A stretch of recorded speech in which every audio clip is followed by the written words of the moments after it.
오늘 우리가 함께 볼 말씀은 마태복음 10장 16절에서 23절입니다.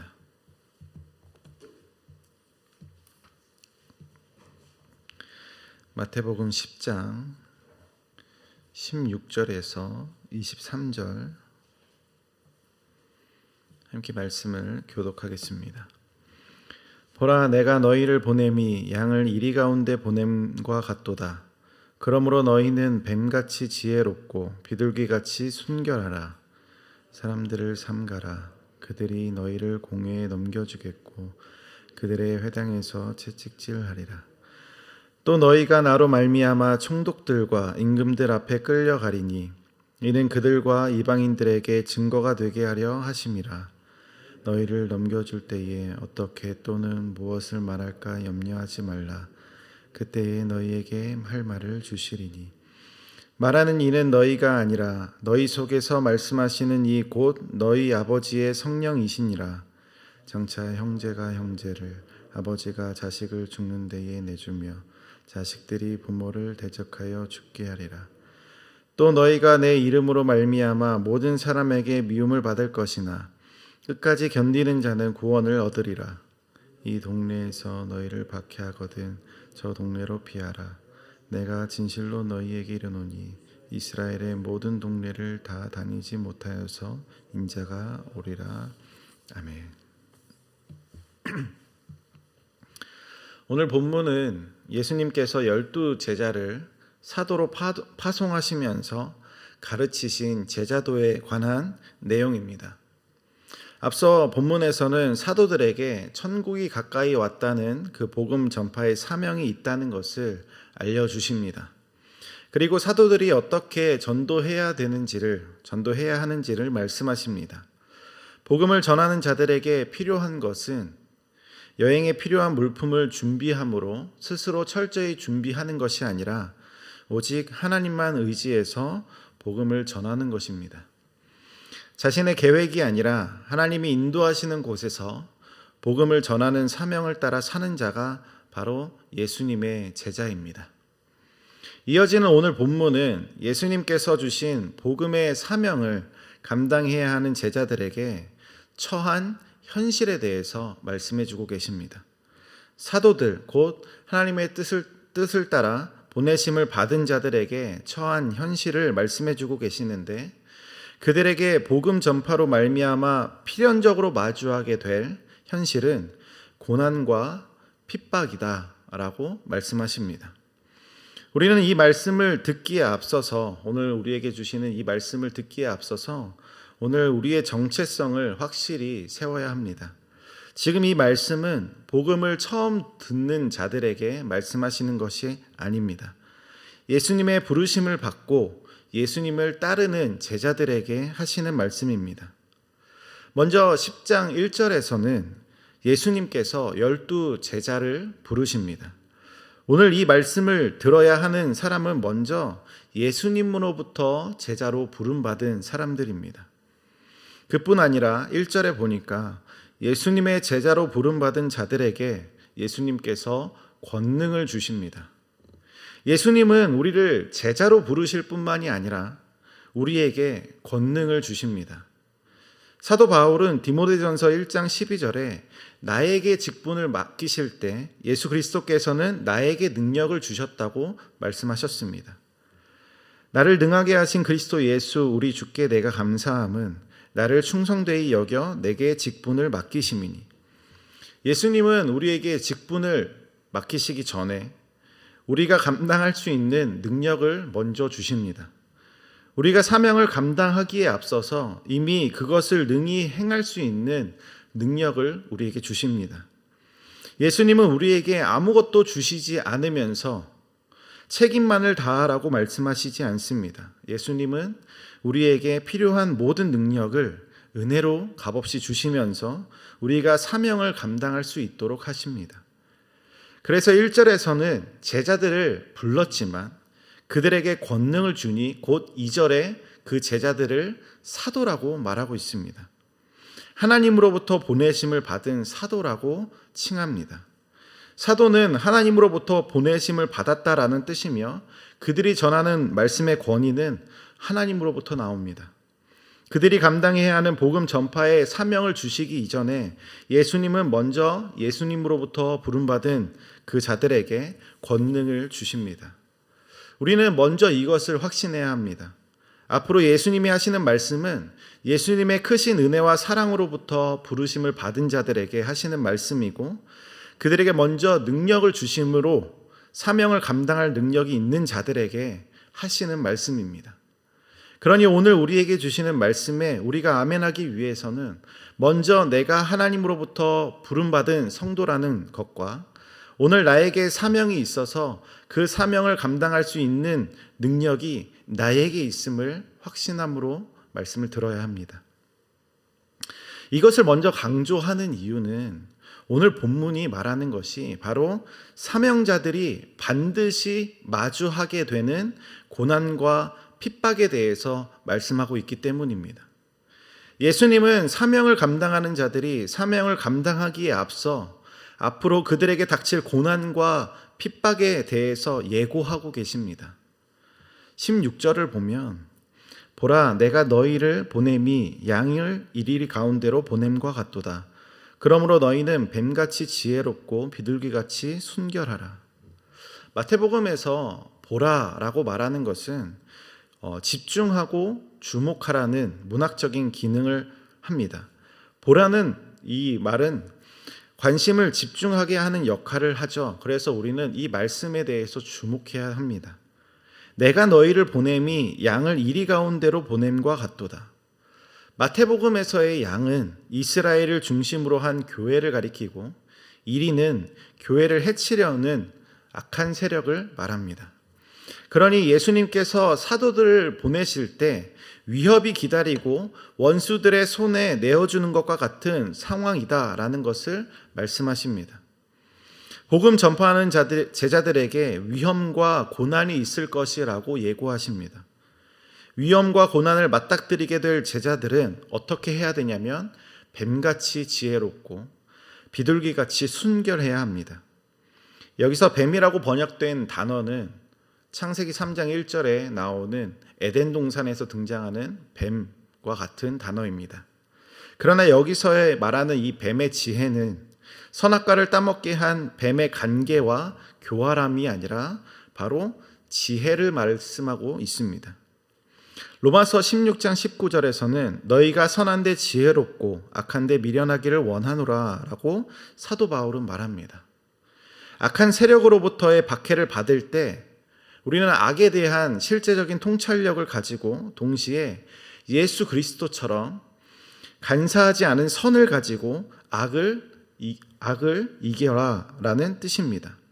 선이 없는 지혜는 간사함이고 지혜가 없는 선은 악한 세력을 이기지 못합니다. 따라서 선한 지혜를 가지는 것이 우리에게 있어서 가장 중요한데 그 선한 지혜는 20절에서 이렇게 말씀하고 계십니다. 말하는 이는 너희가 아니라 너희 속에서 말씀하시는 이 곧 너희 아버지의 성령이시니라. 가장 지혜로운 선한 지혜는 제자들의 능력이 아니라 제자들에게 할 말을 주시는 아버지 성령의 능력입니다. 성령으로부터 말미암는 지혜가 바로 선한 지혜입니다. 또한 우리는 비둘기같이 순결해야 된다고 말씀하십니다. 여기서 순결하다라는 단어는 섞지 않은, 순진한, 죄 없는, 단순한이라는 의미를 가지고 있습니다. 이전에 사도 바울이 악한데 미련하라라고 말할 때 이 미련하다가 똑같이 순결하다라는 단어입니다. 미련할 만큼 섞지 않는 것이 바로 순결함이죠. 사도 바울은 항상 복음의 순결함을 강조했습니다. 예수 이외에 다른 어떠한 것도 복음에 섞지 않는 것을 강조했습니다. 갈라디아서에서 복음을 믿을 뿐만이 아니라 할례를 받아야 한다는 그 도전에서 오직 바울은 예수 그리스도만을 믿는 복음을 강조했습니다. 믿음을 강조했습니다. 그리고 마지막 6장에서는 그들이 할례를 권하는 이유에 대해서 그들은 박해를 피하기 위해서라고 말합니다. 따라서 섞지 않은 것, 복음의 순수성을 유지하기 위해서는 반드시 박해가 따르기 마련이고, 그 박해 가운데서 하나님의 성도들은 미련할 정도로 복음을 그대로 믿어야 하고, 그 가운데서 끝까지 성령 하나님으로부터 비롯된 복음의 말씀을 붙잡는 지혜를 가져야 합니다. 이어서 그들이 구체적으로 어떠한 핍박과 고난을 받을 것인지에 대해서 말씀하고 계십니다. 17절, 18절인데요. 사람들을 삼가라. 그들이 너희를 공회에 넘겨주겠고 그들의 회당에서 채찍질하리라.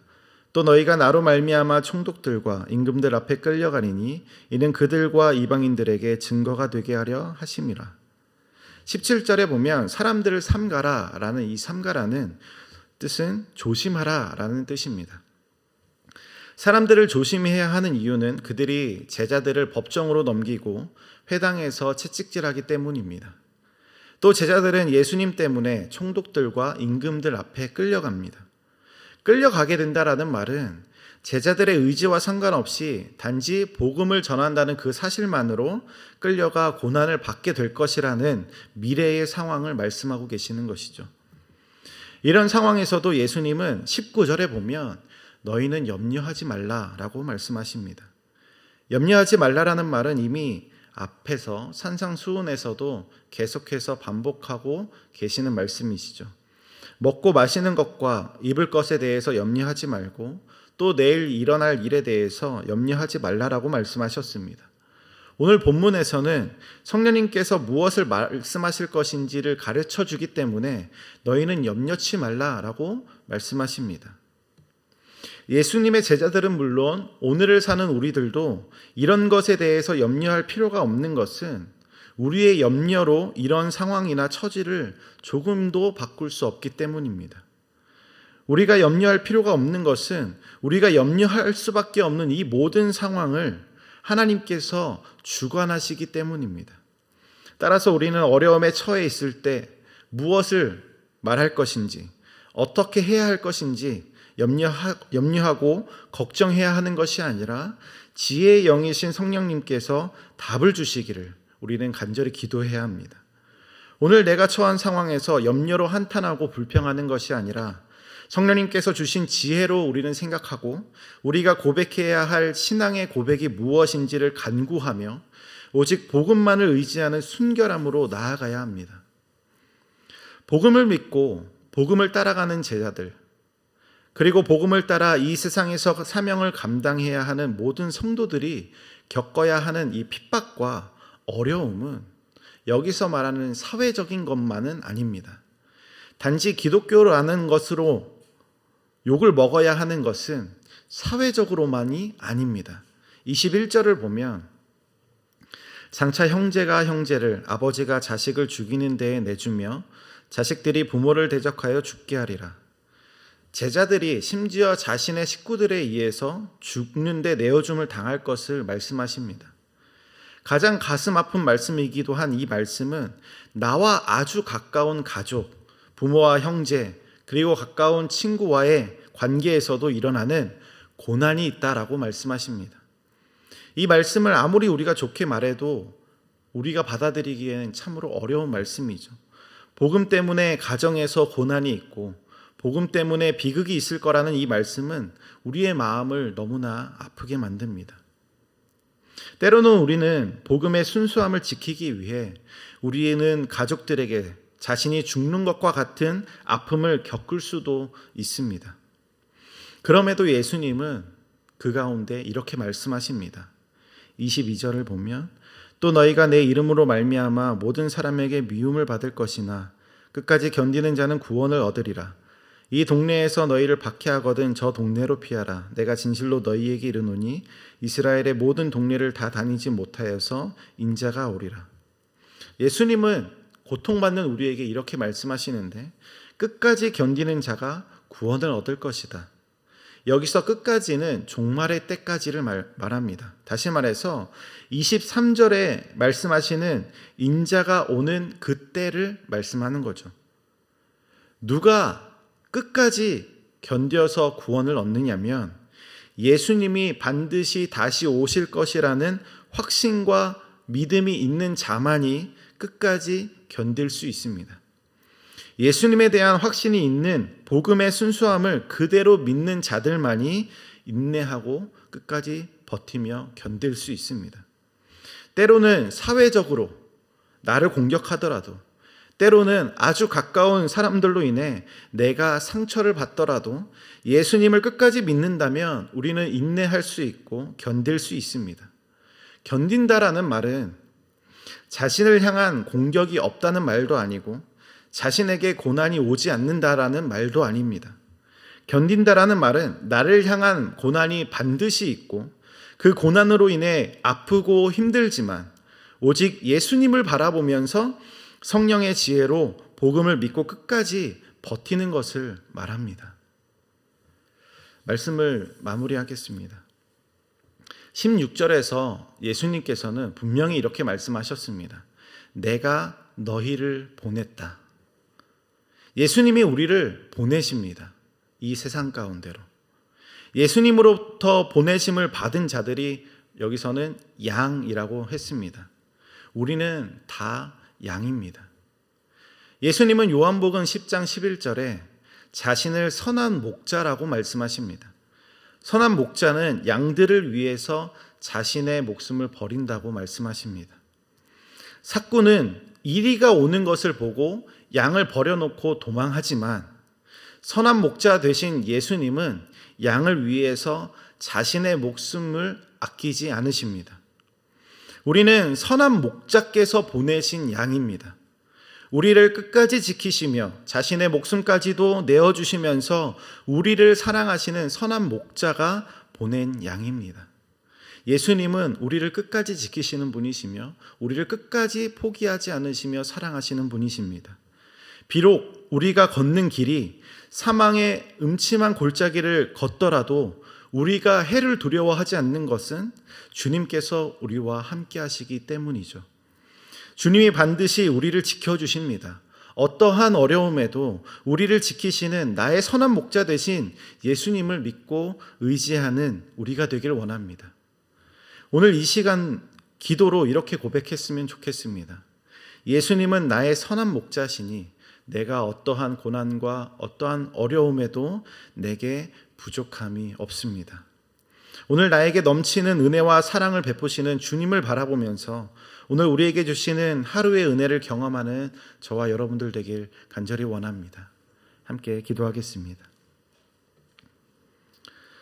하나님, 주님께서 우리를 부르시고 오늘 우리에게 감당할 사명을 주시고 또 이 세상 가운데서 우리가 복음을 전해야 하는 그 사명을 가진 자로 우리를 인도하십니다.